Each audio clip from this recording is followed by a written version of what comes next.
إن الحمد لله نحمده ونستعينه ونستغفره ونتوب إليه ونعوذ بالله من شرور أنفسنا ومن سيئات أعمالنا من يهده الله فلا مضل له ومن يضلل فلا هادي له وأشهد أن لا إله إلا الله وحده لا شريك له وأشهد أن محمدا عبده ورسوله اللهم صل وسلم وبارك على نبينا محمد وعلى آله وأصحابه ومن تبعهم بإحسان إلى يوم الدين.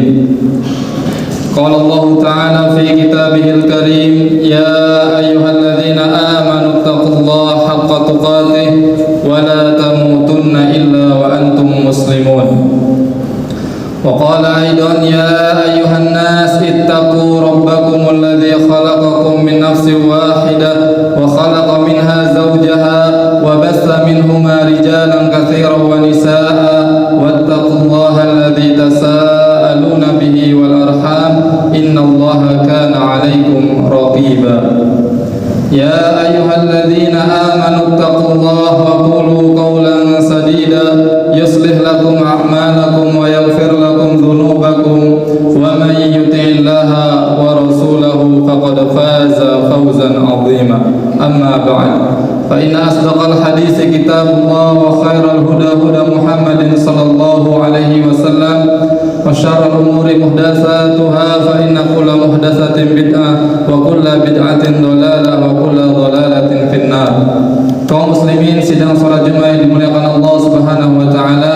Alhamdulillah segala puji dan syukur kita haturkan kepada Allah Subhanahu wa taala atas limpahan nikmatnya kepada kita semua sehingga pada kesempatan yang mulia ini kita bisa berkumpul di salah satu rumah Allah Subhanahu wa taala untuk menjalankan kewajiban kita yaitu salat Jumat berjamaah.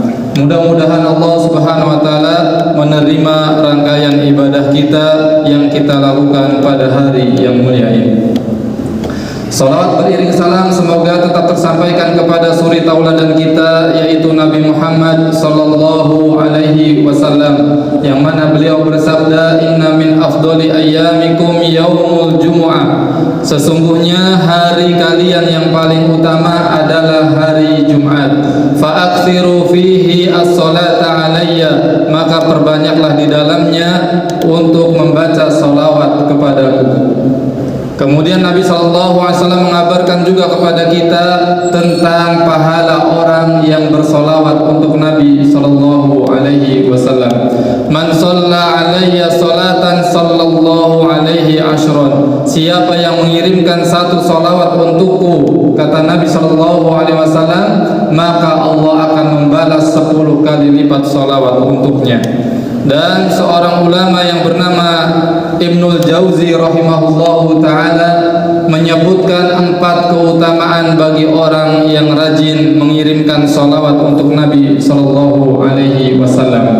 Yang pertama, nawwarallahu qalbah, Allah akan berikan cahaya ke dalam hatinya. Yang kedua, ghafara dzambah, Allah akan ampunkan dosanya. Yang ketiga, syaraha sadrah, Allah akan lapangkan dadanya. Yang keempat, yassara amrah, Allah akan mudahkan segala urusannya. Maka di hari yang mulia ini maka hendaknya kita banyak memperbanyak mengirim sholawat untuk Nabi kita Muhammad sallallahu alaihi wasallam. Hadirin sidang salat Jumat yang dimuliakan Allah Subhanahu wa taala. Insyaallah pada kesempatan khutbah yang mulia ini khatib akan menyampaikan khutbah dengan tema beruntungnya kita memiliki Rabb yang Maha Penyayang. Allah Subhanahu wa taala berfirman di dalam surat Thaha ayat 8, Allahu la ilaha illa huwa lahul asmaul husna. Allah, dialah Allah, tidak ada Tuhan yang berhak diibadahi kecuali hanya Allah, dan miliknya lah asmaul husna, nama-nama yang indah. Allah Subhanahu wa taala memiliki nama-nama yang indah, yang mana setiap nama yang Allah miliki terkandung di dalamnya kesempurnaan sifat Allah Subhanahu wa taala. Dan di antara nama yang Allah miliki adalah Ar-Rahim, yaitu bahwa Allah Maha Penyayang, yang mana ini menunjukkan kesempurnaan sifat kasih sayang, sifat rahmat Allah Subhanahu wa taala.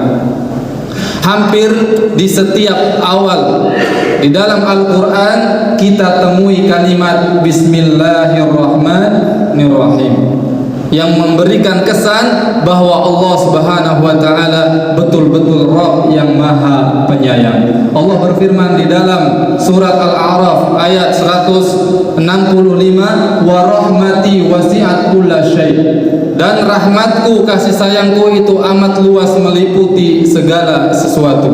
Dan juga para malaikatnya mengungkapkan di dalam surat Ghafir ayat 7, "Rabbana wasi'ta kulla syai'in rahmatan wa ilma." Wahai Rabb kami, sungguh amat luas rahmatmu, kasih sayangmu dan juga ilmumu. Dan Nabi kita Muhammad SAW mengabarkan tentang rahmat Allah Subhanahu wa taala dalam hadis yang sahih diriwayatkan oleh Imam Muslim, "Inna lillahi mi'ata rahmah." Sesungguhnya Allah memiliki 100 rahmat. Masya Allah.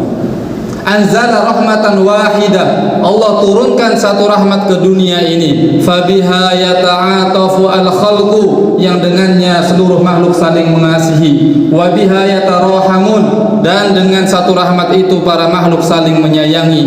Wa biha yatarahamu al-wuhush ala auladiha, dan dengan rahmat itu binatang-binatang mereka menyayangi anak-anaknya. Waddakhara minha tis'an wa tis'ina rahmah. Kemudian sisanya 99 rahmat Allah Subhanahu wa taala simpan untuk nanti di hari kiamat. Yarhamu biha ibadahu yaumal qiyamah, yang dengannya Allah Subhanahu wa taala akan menyayangi hamba-hambanya yang beriman. Allahu akbar.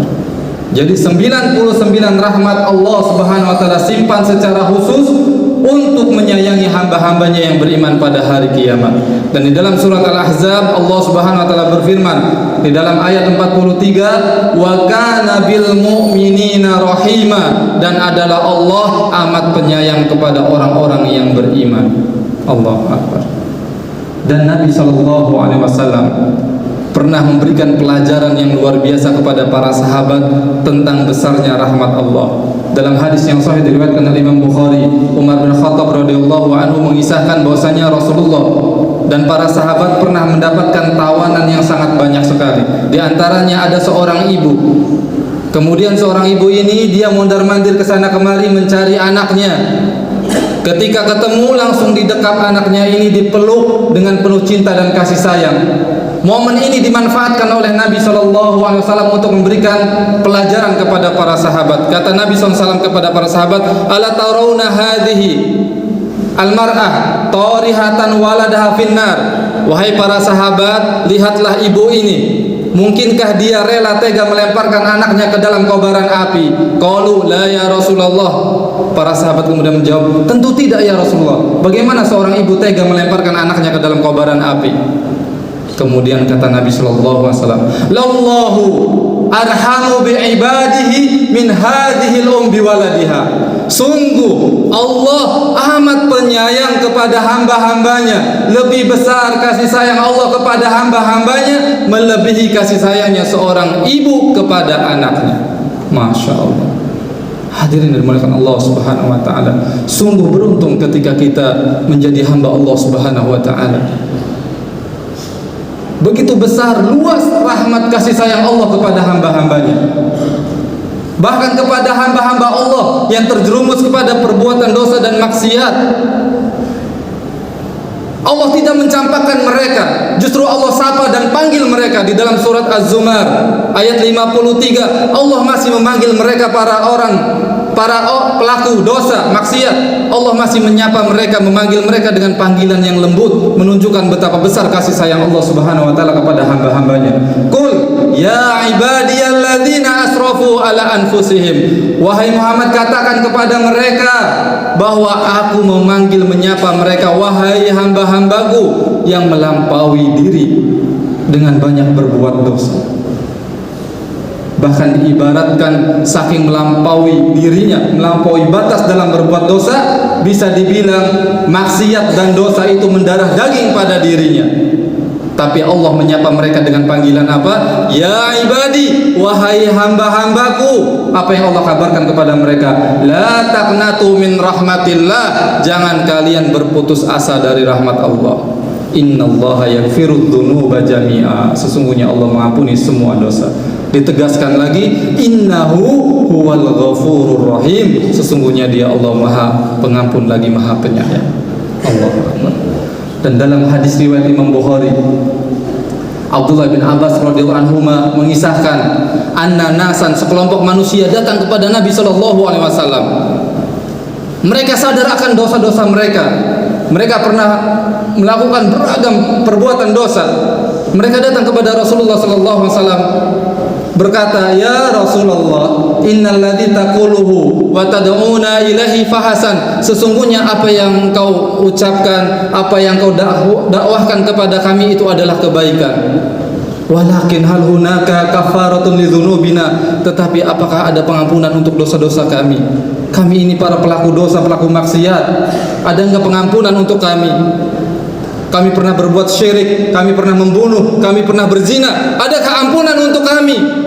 Kemudian turunlah firman Allah Subhanahu wa taala, surat Al-Furqan ayat 68 sampai 71. Walladzina la yad'una ma'allahi ilahan akhar wa la yaqtuluna an-nafsa allati haramallahu illa bil haqq wa la yaznun wa man yaf'al dzalika yalqa asama. Dosa syirik, dosa membunuh, dosa berzina, siapa yang melakukan ini maka sungguh dia akan mendapatkan hukuman yang berat dari Allah Subhanahu wa taala. Yudha'af lahul adzabu yaumal qiyamah wa yakhlud fihi muhana. Dan akan dilipat gandakan siksaannya untuk mereka ini dan mereka kekal di dalamnya dalam keadaan terhina. Di ayat setelahnya, illa, subhanallah, ini rahmat Allah yang sangat besar, illa man taba, kecuali bagi orang yang bertaubat, wa amana, dan dia teguh di atas keimanan, wa amila amalan sholihan, kemudian dia banyak beramal soleh. Tidak hanya diampuni dosanya oleh Allah, tetapi apa? Menunjukkan betapa rahmat Allah yang begitu luar biasa. Faulaika yubaddilullah sayyi'atihim hasanah. Mereka ini orang yang bertaubat, kemudian teguh di atas keimanan, kemudian banyak beramal soleh. Allah ampunkan dosa-dosa mereka dan Allah berikan bonus. Semua dosa-dosa yang pernah mereka lakukan Allah ganti menjadi pahala-pahala kebaikan untuk mereka. Wa kana Allahu ghafurur rahima, dan adalah Allah Maha Pengampun lagi Maha Penyayang. Kemudian ditutup ayat setelahnya 81, wa man taba wa amila sholihan fa innahu yatubu ilallahi mataba. Orang yang bertaubat, karakter orang yang bertaubat, kemudian dia beramal soleh dengan sungguh-sungguh setelah itu, maka sungguh dia telah benar-benar bertaubat kepada Allah Subhanahu wa taala. Aqulu qouli hadza wa astaghfirullah li wa lakum fastaghfiruhu innahu huwal ghafurur rahim.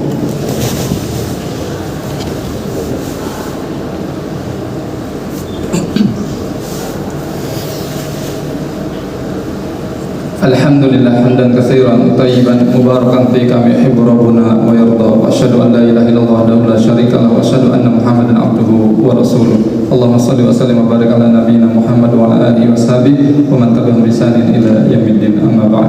Kaum muslimin sidang salat Jumat dimuliakan Allah Subhanahu wa taala. Dan dalam riwayat Imam Ahmad, seorang sahabat bernama Amr ibn Anbasah radhiyallahu anhu mengisahkan, jaa syaikhun kabir ila Nabi sallallahu alaihi wasallam. Pernah ada orang yang sudah tua renta, dia baru sadar akan dosa-dosanya, datang kepada Nabi sallallahu alaihi wasallam. Subhanallah, ini jadi kabar gembira juga bagi kita semua. Syaikhun kabir, bahkan disebutkan oleh Amr ibn Anbasah, yudaimu ala asallahu, sampai tua rentanya dia ini, sampai dia berjalan itu menggunakan tongkatnya. Subhanallah. Dia datang kepada Nabi SAW, kemudian dia berkata, ya Rasulullah, inna li ghadarat wa fajarat. Ya Rasulullah, sesungguhnya aku telah banyak melakukan perbuatan dosa, perbuatan maksiat. Fahal yughfaruli, ada tidak ampunan untukku ya Rasulullah? Subhanallah, orang yang sudah tua renta. Dan Nabi mengabarkan kepadanya, memberikan jawaban kepadanya bukan jawaban-jawaban yang berat. Subhanallah. Nabi hanya memberikan jawaban yang mana jawaban ini mendorong supaya bapak ini istiqomah di atas akidah imannya kepada Allah dan bisa mati dalam keadaan beriman kepada Allah. Kata Rasulullah SAW, alasta tashhadu an la ilaha illallah, bukankah engkau telah bersaksi, bukankah engkau bersaksi bahwasanya tidak ada Tuhan yang berhak diibadahi kecuali hanya Allah?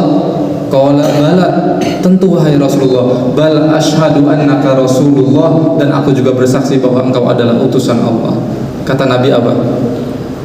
Qad ghufira laka ghadaratuka wa fajaratuka, sungguh telah diampuni dosa-dosamu, maksiat-maksiat. Subhanallah. Ini menunjukkan betapa luas rahmat Allah Subhanahu wa ta'ala, kasih sayang Allah kepada hamba-hambanya. Maka tidak sepantasnya bagi kita kaum muslimin, meskipun kita terjerumus pada perbuatan dosa dan maksiat sebanyak dan sesering apapun itu, tetap Allah Subhanahu wa ta'ala memanggil kita sebagai hamba-hambanya. Maka hendaknya ini menjadi motivasi bagi kita untuk kembali kepada Allah Subhanahu wa ta'ala dengan taubat dan istighfar. Dan ketahuilah bahwasanya Allah Subhanahu wa ta'ala itu sangat gembira dan bahagia dengan taubatnya seorang hamba ketika dia bertobat kepada Allah Subhanahu wa ta'ala. Hal ini disampaikan oleh Nabi kita Muhammad sallallahu alaihi wasallam, lallahu asyadu farahan bitaubati abdihi hina yatubu ilaih. Sungguh Allah itu sangat bahagia gembira dengan taubat seorang hamba ketika dia kembali kepada Allah Subhanahu wa ta'ala. Setelah sekian lama dia menjauh dari Allah, terjerumus pada perbuatan dosa dan maksiat, kemudian tiba-tiba dia kembali kepada Allah Subhanahu wa ta'ala dengan taubat dan istighfar, maka Allah bahagia dengan hamba yang seperti ini. Bahkan Allah Subhanahu wa ta'ala mengungkapkan cintanya kepada orang-orang yang bertaubat di dalam surat Al-Baqarah ayat 222, innallaha yuhibbut tawwabina wa yuhibbul mutatahhirin. Sesungguhnya Allah mencintai orang-orang yang bertaubat dan mencintai orang-orang yang mensucikan dirinya. Innallaha wa malaikatahu yusholluna 'alan nabi ya ayyuhalladzina amanu shallu 'alaihi wa sallimu taslima. Allahumma shalli 'ala Muhammad wa 'ala ali Muhammad kama shallaita 'ala Ibrahim wa 'ala ali Ibrahim innaka Hamidum Majid, wa barik 'ala Muhammad wa 'ala ali Muhammad kama barakta 'ala Ibrahim wa 'ala ali Ibrahim innaka Hamidum Majid. Allahumma ighfir lil muslimina wal muslimat wal mu'minina wal mu'minat al ahya'i minhum wal amwat innaka samii'un qaribun mujibud da'wati ya qadil hajat. Allahumma ighfir lana wa liwalidina warhamhuma kama rabbayana shighara. Allahumma ighfir lana wa liwalidina وللمؤمنين يوم يقوم الحساب. اللهم نجد المستضعفين من المؤمنين في كل مكان. اللهم نجد المستضعفين من المؤمنين في فلسطين وفي كل مكان. اللهم نجد المستضعفين من المؤمنين في فلسطين وفي كل مكان. اللهم انصر إخواننا المجاهدين الذين يجاهدون في سبيلك في فلسطين وفي كل مكان. ربنا آتنا من لدنك رحمة وهيئ لنا من أمرنا رشدا. ربنا هب لنا من أزواجنا وذرياتنا قرة أعين واجعلنا للمتقين إماما. ربنا آتنا في الدنيا hasanah wa fil akhirati hasanah wa qina adzabannar. Wa akhiru da'wana alhamdulillahi rabbil alamin. Qimis shalah.